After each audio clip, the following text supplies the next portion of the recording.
Ben, what's up? Hey, what's up? It's Dan. Hey.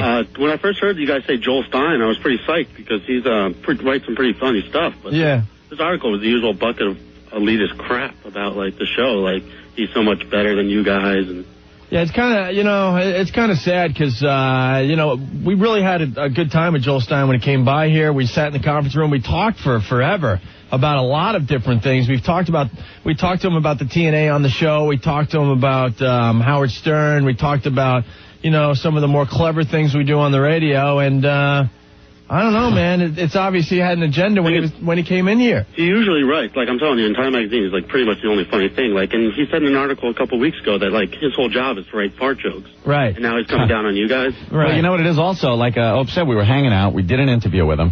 And everything we talked about in the interview pretty much put what we do on the show in context. Yeah. Right. We talked about what we do, how we do it, why we do it here on the air. But he didn't really write about that. He just wrote about what you see or what the listener would perceive as they're listening to the show.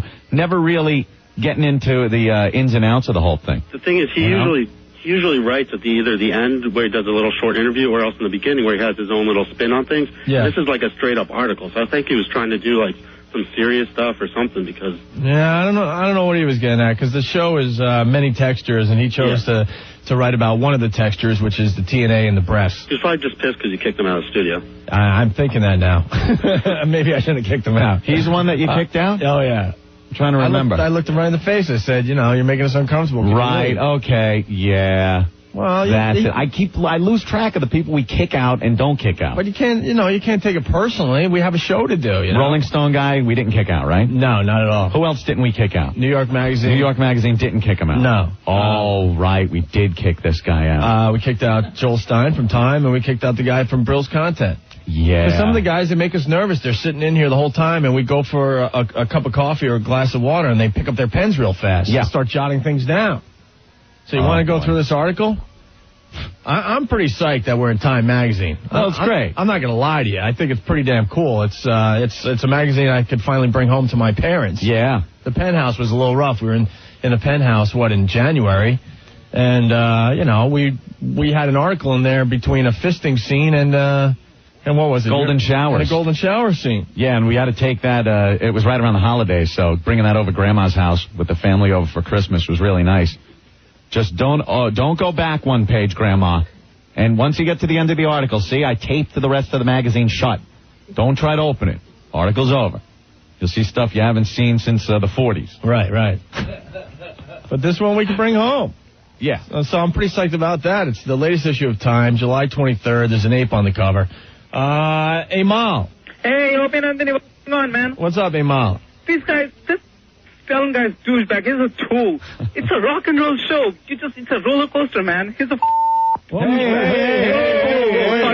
Sorry. Hey. Wow, that was long before our first curse dump. That happened in the first 5 minutes of the show. Hey, guys, I came here 3 years ago from India, and I'm your biggest fan, man. I listen to you guys like a god. You guys are awesome. Look at that. Best. Thank you, Amal. Love you guys. All right, bye.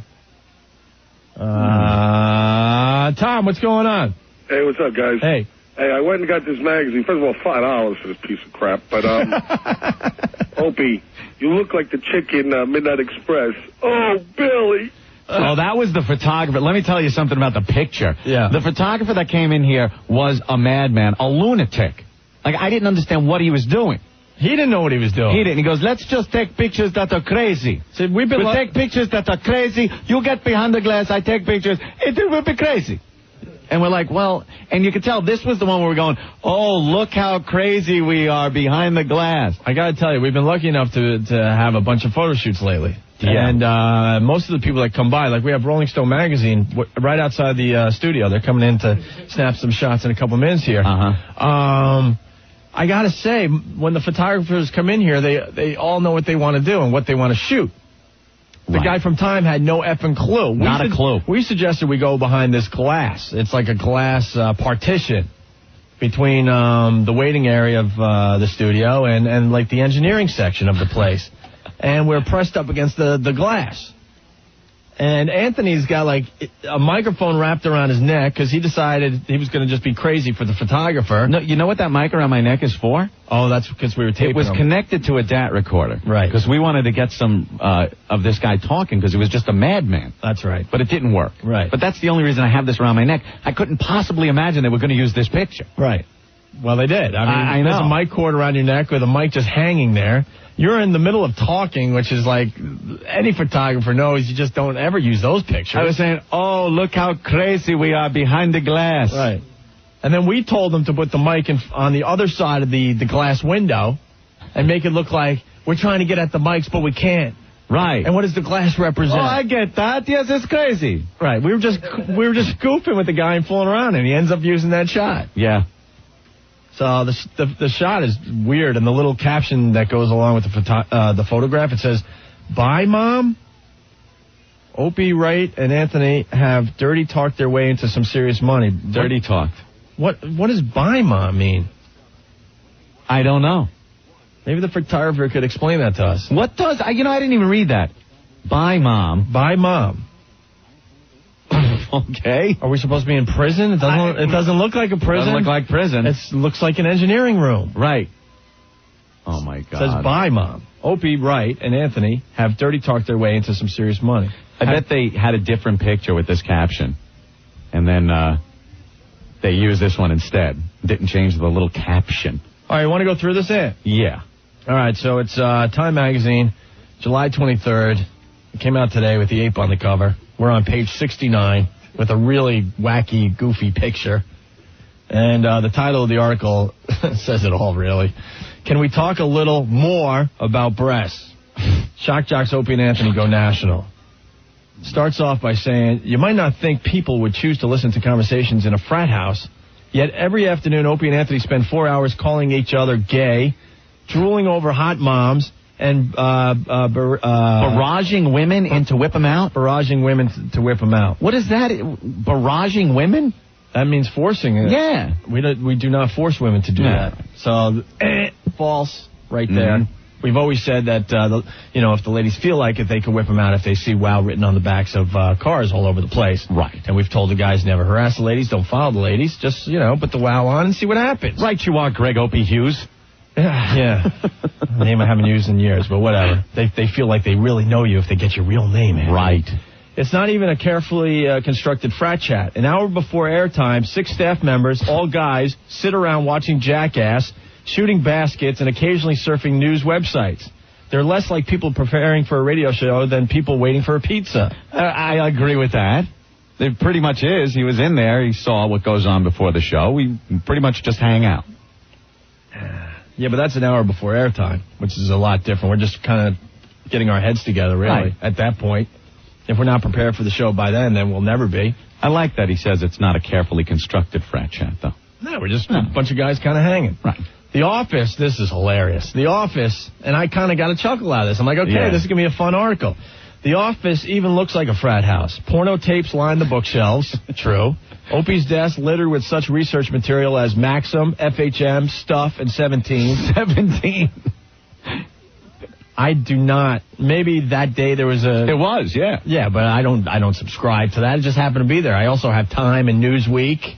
Yeah, he didn't mention that. I have Playboy and Penthouse. Just about every magazine that's out we go through. Yeah. But he chose to mention those. Is flanked by 2 Britney Spears posters. Yeah, you do have 2 Britney Spears posters by your desk. Yeah, but that's for the whole office. It just happens to be in my section.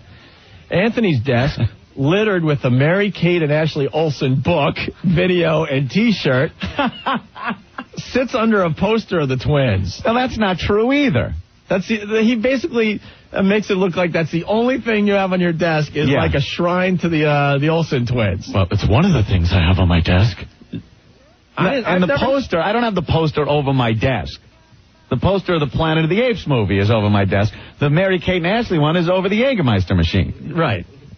And what's up with the Mary-Kate and Ashley Olsen book, video, and T-shirt? Someone had sent them to me, and they were just sitting on my desk. And that's all you have on your desk? I have a huge monitor. I got video games all over the place. Papers. Yeah, there's a bunch of stuff.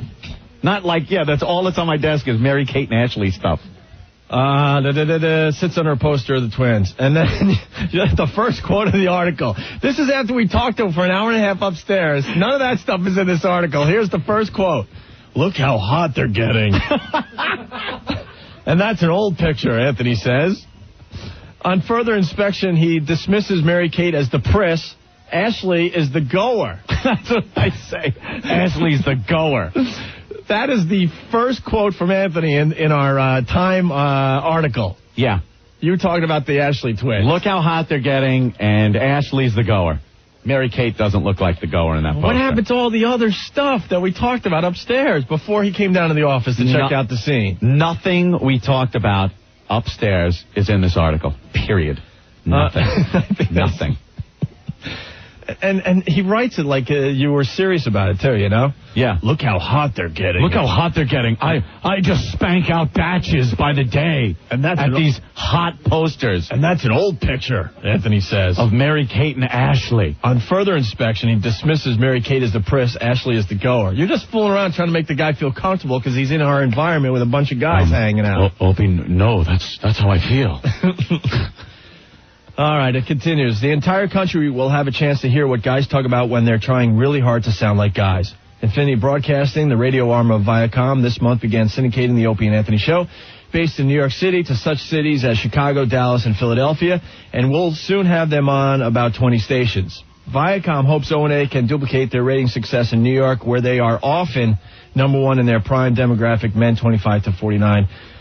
There's another false right there. It's not often. We're always number one, men 25 to 49. Always, always, always, and by a long shot. You idiot, Joel Stein. Whoa. God. I used to believe everything I wrote or saw or heard until I got into this business. They don't even do the basic research. Yeah. Number one in their prime demographic, men 25 to 49. Greg Opie Hughes. Opie Hughes. He looks like Opie from the Andy Griffith Show. And Anthony Cumia are the descendants of Howard Stern, replacing his sour transgressiveness with male real politic. But I don't know what he means by that, yeah. While Stern interviews strippers, O&A just want them to take off their clothes. What? Well, that's one thing we do. Sure, there's no reason to interview a stripper. Just, they're here for one reason. Let's check it out and let's move on. And take video and pictures and make sure our listeners can see it, too. I mean, that's the part he missed. All right. Viacom also syndicates the flagging Stern, who is no fan of O&A, and vice versa. That's not really true. Not totally true either. And we talked about Howard Stern and this with this reporter, Joel Stein, for a long time, and this is what he chooses to print, which is unfortunate. He's been working off the same formula for a long time. Here's a girl, get naked, hoo, says Opie. It's the same midgets, the same pinheads. For today's society, you have to keep things interesting. Mm-hmm. Man, did he paraphrase something there. Yeah, that's like 2 sentences. Interesting isn't always tasteful, as when Jay Moore, the actor, comedian, and frequent guest, sang the song Full-Blown AIDS, making fun of AIDS patients. What? We never even discussed that with Joel. Where did he get that from? Because that was Jay and Steven, and it was like a Mike DiNicola. I mean, we had a lot of people in the studio that day, and under the context also that it was a most offensive song contest. Right. And they thought it up right on the spot. But it was, it was part of a contest we did, most offensive song. And it wasn't Jay Moore singing it. No, it was Stephen Lynch. Stephen Lynch and Mike DiNicola. Jay Moore barely had anything to do with that, but he's mentioned in the Time article for being the author of that song. He wrote one line. All right, so the article moves on, but O&A are often clever, hammering at the outer band of humor that gets laughs from discomfort, like listening to a gay man perform pee-cheating on a woman. For NSYNC tickets, right? That works. Right. Okay. Or playing the silent game, where they book bad guests and let them wallow in dead air. Well, there goes that bit. They call it cringe radio. At once punk and frat like Blink-182 or Fred Durst. It's the man show without all that annoying polish. The program has a real garage feeling, with staff members walking in and out of the studio, twisting knobs, grabbing papers. There is no separate producer's booth. Opie twiddles his own knobs. He wrote, Opie twiddles his own knobs. Hey, Anthony, I'm a knob Twiddler. You're twiddling knobs.